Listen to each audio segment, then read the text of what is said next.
antes até de te apresentar no detalhe, te provocando um pouco com algumas coisas que você fala que me chamaram muito a atenção, né? Você começa a falar assim, olha, existe um tripé de coisas que as empresas têm que fazer para não quebrar. Se as empresas fizerem isso, essas empresas não vão quebrar. E 80% das empresas que quebraram não teriam quebrado.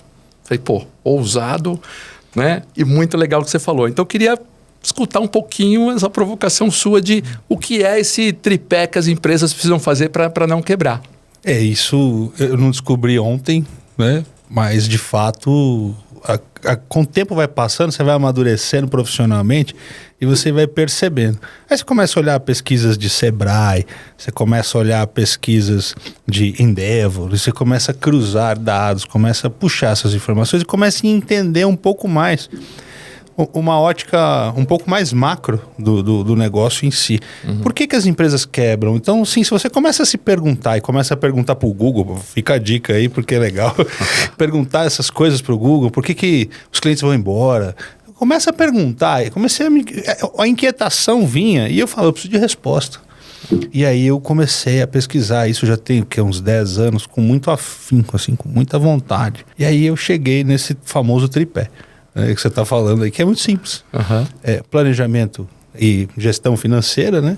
Planejamento tributário e gestão de pessoas, formação de equipe. E você vai ver hoje e falar, caramba, a dor, pagar muito imposto, reforma tributária, faz sentido. Putz, equipe, turnover, tal, não sei o quê, competência versus comportamento, como é que a gente resolve isso?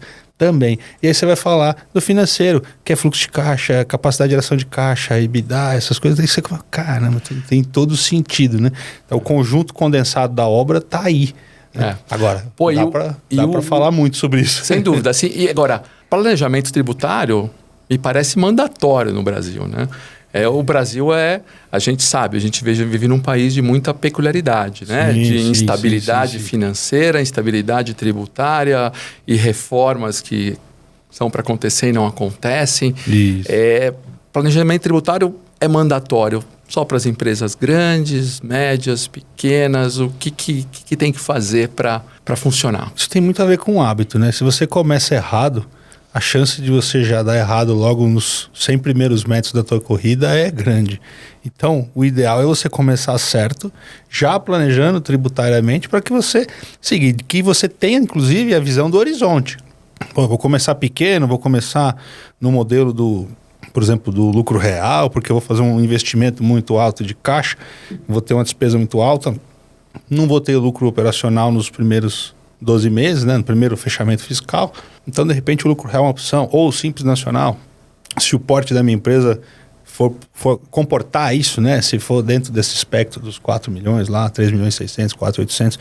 Então, as decisões passam. Agora, como é que o empresário, você, por exemplo, é um cara de TI, de processos, de KPIs e tudo mais, né, o cara do RP. Como é que faz isso? Você ficar entendendo, querer mergulhar, navegar nesse mar. Você entende disso, você tem noção que você implementa módulo fiscal lá nas empresas, mas não no nível da profundidade para tomar decisões desse tipo. O que você precisa? Você precisa de um parceiro bom, que te mostre o caminho. Então, qual que é o problema? A capacitação. A capacitação dos profissionais das áreas, porque o pessoal não entende que contador é igual médico, tem especialidade. Então não adianta, muita gente vai bater na porta do clínico geral, mas tá com problema, tá infartando, entendeu?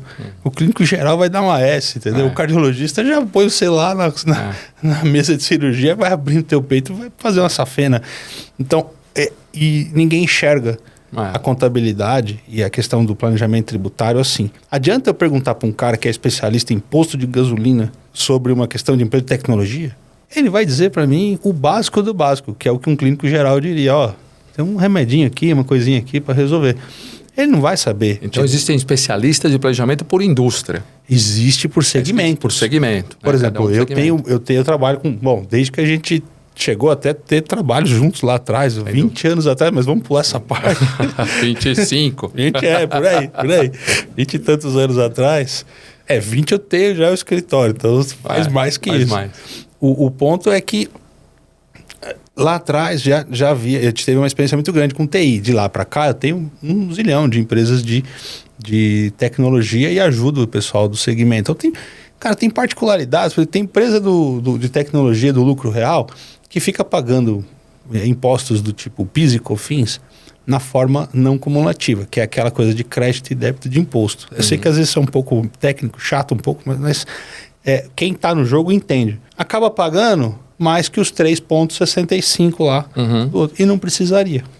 É assim, quem tem empresa ou já teve empresa sabe, né, que o governo é um belo sócio de qualquer empresa no Brasil, né? Então eu já tive empresa, você já teve empresa, sabe que se você não planejar, não tomar cuidado, o governo ele vira não só seu sócio, mas vira seu sócio majoritário, ele vira o dono de muita coisa, né? Então assim, é mandatório hoje procurar alguém, procurar especialistas como você, os escritórios que consigam fazer um planejamento tributário